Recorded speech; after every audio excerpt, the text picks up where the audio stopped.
بس انت متغير عن زمان. انا مش عارف اعمل ايه. يا عم كله رايح. طيب ومستقبلي؟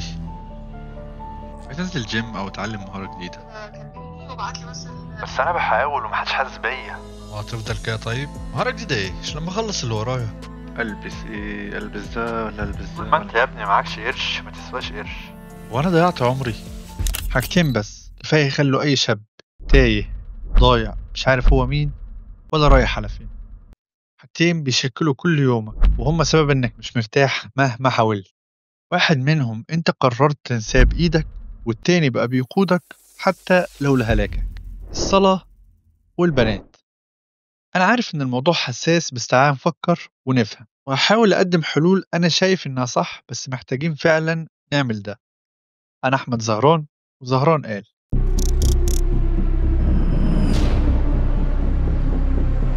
إني يا صاحبي أنا شايف أكبر مشكلتين عندنا الصلاة والبنات. طب إزاي ده يا عم زهران؟ أنا هقولك. لو أنت جربت تصلي وتلتزم فترة، أكيد بدون شك هتكون لاحظت إنك أهدى ومبسوط نسبيا بكتير عن أي يوم تاني مش بتصلي فيه. وده عشان إيه؟ هل عشان أنت قريب من ربنا بس؟ ده أكيد أول سبب، ولكن في أسباب كتير منهم العلمي والديني. تعال الأول نتكلم شوية عن العلم ونسبة الكلام ده. كيف تساعد الصلاة في زيادة التركيز وتقليل التشتت؟ الصلاة شبه التأمل، والبحوث العلمية بتشير إلى أن الصلاة خصوصا اللي بيكون فيها خشوع وتركيز تأثيرها على الدماغ شبه التأمل. والتأمل كان من العادات اللي رسولنا عليه الصلاة والسلام كان بيعملها، فهي بتقلل من معدل ضربات القلب وخفض هرمونات التوتر، وبتعزز نشاط الجهاز العصبي اللاودي. ولو انت ما تعرفش ايه الجهاز العصبي اللاودي، فكلمة اللاودي هي نظير كلمة ودي. الجهاز العصبي ده هو أحد قسمي الجهاز العصبي الذاتي، وهو المسؤول عن تنظيم وظائف الجسم الداخلية في حالة الراحة والاسترخاء. بيعمل الجهاز العصبي اللاودي على خفض معدلات ضربات القلب، توسيع الأوعية الدموية، إفراز الدموع واللعاب، تحفيز عملية الهضم، وعزكم الله التبول والتغوط، وغيرها كتير من الوظائف الداخلية في الجسم وفي حالة الاسترخاء. نرجع لموضوعنا، وهو أن الدراسات أثبتت أن الصلاة خصوصا اللي بيكون فيها خشوع وتركيز بتعمل على إعادة توجيه الانتباه وتقليل الضوضاء الذهنية، طبقا لدراسة على مستخدمين ال fMRI. ولو بتسأل إيه ده أصلا، فده اختصار ل Functional Magnetic Resonance Imaging، يعني الرنين المغناطيسي الوظيفي. وده جهاز بيستخدم في الأبحاث والطب علشان يصور المخ لحظة بلحظة. مش بيشوف شكل المخ وبس، لا ده بيصور أنهي جزء في المخ نشط حاليا. فالصلاة بتمنح الشخص فرصة لتفريغ ذهنه من القلق والتفكير، وده بيقلل الحمل على العقل وبيخليه يوجه طاقته للانتباه. وده بينعكس بشكل إيجابي على الأداء الإدراكي وإنك تكون مصحصح ومدرك. في ملخص دراسات عصبية بيذكر أن الصلاة بتعمل على تقوية تقابلية القشرة الدماغية، ده بيحسن القدرة على اتخاذ القرار، التحكم بالعاطفة، وتكوين الذاكرة. وده عوامل مهمة جدا في تقليل التشتيت واتخاذ قرارات أفضل. طيب تعرف إن الصلاة هتساعدك بشكل كبير جدا على إنك تاخد قرارات غالبا صح، يعني مش هترهق نفسك في القرارات. يعني ايه الصلاة ليها تأثير على اتخاذ القرار؟ بص، العلم بيقول لما بتكون قدام قرار كبير ومعقد، التفكير الزايد والقلق ممكن يضرك اكتر ما يفيدك. يعني كل ما تفضل تفكر وتزن وتألف في دماغك، ممكن تتهت وتتوتر اكتر. وهنا بيجي دور الصلاة. الصلاة عاملة زي زرار ستوب لمخك، تخليك تهدى وتركز، تبدأ الأمور توضح من غير ما تحس. زي صلاة الاستخارة مثلا، دي مش بس دعاء، دي كأنك بتقول لربنا أنا مش عارف أختار فاختار لي أنت. والعجيب إن بعد الاستخارة ناس كتير بتحس إنها ميالة لحاجة معينة من غير تردد ولا قلق. السكينة اللي بتحس بيها بعد الاستخارة دي مش وهم، دي حقيقة، بتخلي القرار يجي بنضج أكتر وهدوء. طب إزاي الصلاة بتأثر على الفهم؟ في دراسات بتقول إنك لما بتصلي بنية واضحة، زي إنك محتار مثلا ما بين حاجة أو عندك نية للصلاة دي، ده بيخليك تشوف المشكلة بشكل أعمق وتفهم نفسك أكتر.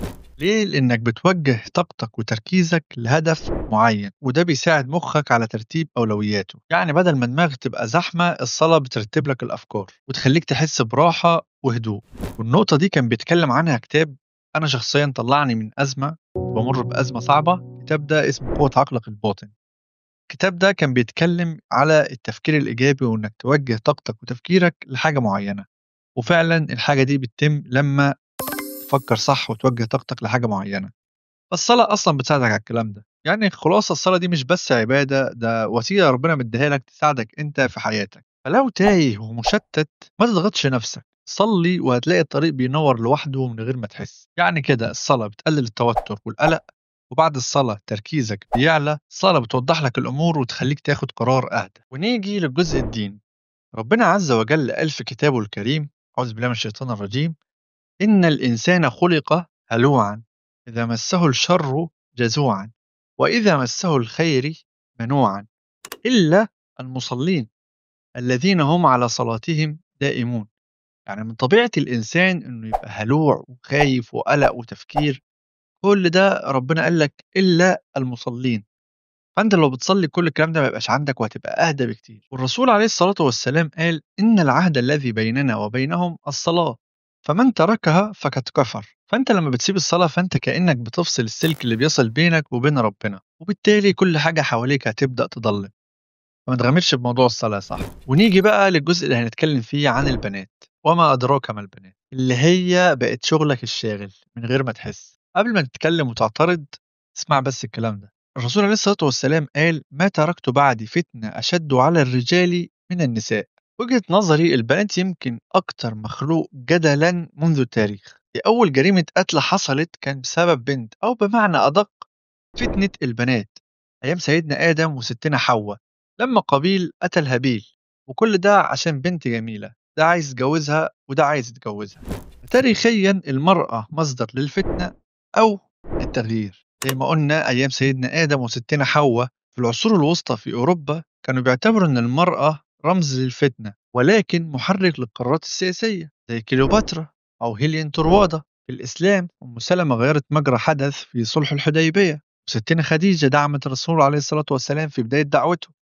بلقيس ملكة حكيمة. فالنتيجة إن المرأة مش هي في كل الزمان والعصور، ولكن لو تقية تبقى سبب في الثبات والنجاح، ولو مضللة ممكن تبقى فتنة وتهدم بيت وحياة. فالبنات اللي هم أمهاتنا وأخواتنا وبناتنا هم أجمل نعم من الله عز وجل، ولكن لازم نخلي بالنا عليهم ونتقي الله فيهم، وهم لازم ياخدوا بالهم لأن تأثيرهم أقوى مما يتخيلوا. وللأسف إحنا دلوقتي بقينا في زمن أنت محاوط في كل حتة، في الشغل وعلى النت وفي كل مكان، بالبنات. طب يعني نعمل إيه؟ ننفي البنات؟ أكيد لا، ده الرسول عليه الصلاة والسلام وصينا عليهم وقال: استوصوا بالنساء خيرا. يعني إيه؟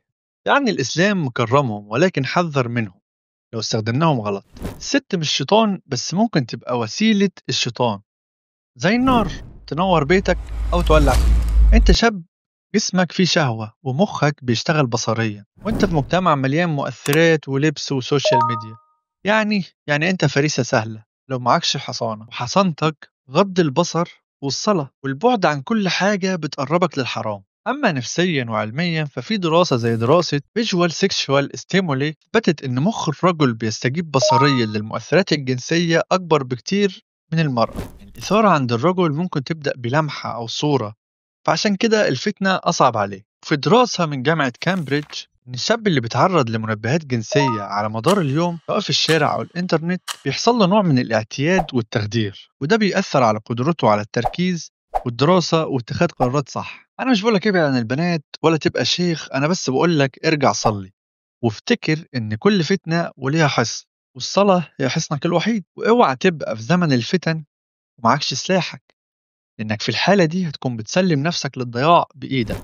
وإن جينا بصينا لآخر كلام لرسولنا عليه الصلاة والسلام في خطبة الوداع، اللي هي بجد ملخص لكل الموضوع ده، واللي بسببها أنا قدرت أربط بين الحاجتين دول، شايف إن ليهم تأثير أكبر على الشباب ونفسيتهم وقراراتهم. اسمعوا معايا الكلمات الأخيرة لرسولنا عليه الصلاة والسلام في خطبة الوداع: أيها الناس، موعدكم معي ليس الدنيا، موعدكم معي عند الحوض، والله لكأني أنظر إليه من مقامي هذا.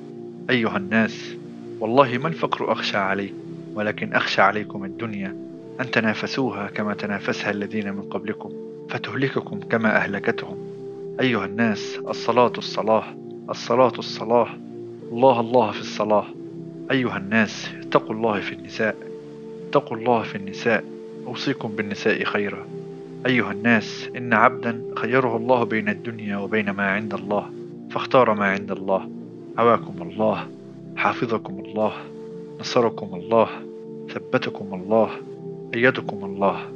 أيها الناس، اقرؤوا مني السلام لكل من تبعني من أمتي إلى يوم القيامة.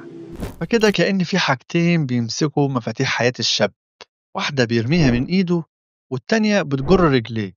الصلاة اللي المفروض تكون حسن وتركها خلاه تايه، والبنت اللي المفروض يتعامل معاها بشرع ربنا بقت سبب في غرقه. وبس يا صديقي، يبقى هنا وصلنا لآخر الحلقة، وأتمنى لو الحلقة عجبتك ما تنساش اللايك والاشتراك في القناة، وسيب لي في الكومنت نحب نتكلم عن مواضيع إيه تانية. عندي مواضيع كتيرة وأفكار كتيرة حابب أتكلم معاكم فيها. وشكرا.